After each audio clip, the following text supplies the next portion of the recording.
So going back to when Laura and Yates were both still alive, in the 1910 census, it shows Yates and Laura living in Bourbon, Kentucky.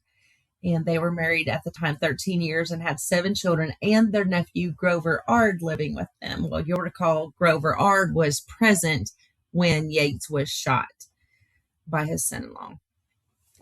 When that happened, the telephone had just been invented by Alexander Graham Bell at what still wasn't a household appliance yet.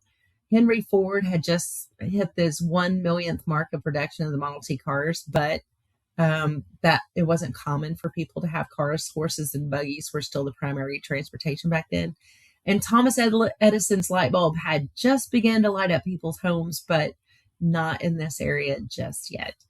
Around that time, neon lights were invented, and it was right at the dawn of Prohibition, which is a little ironic since the bars and taverns use these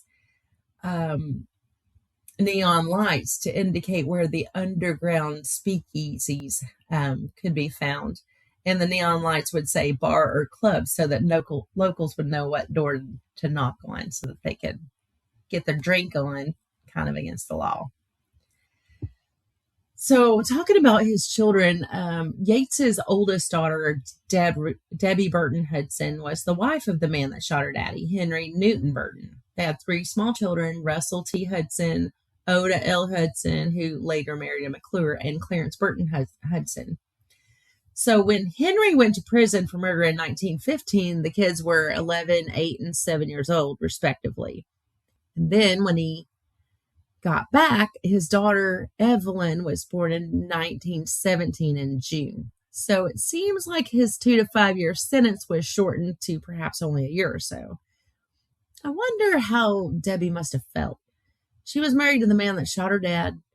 How did she manage supporting her children while he was in prison?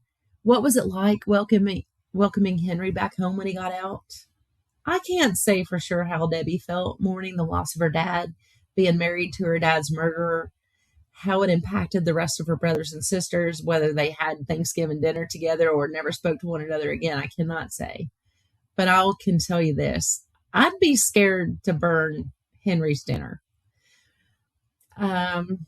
Despite these challenges, though, Henry and Debbie remained married until Henry's death in 1952.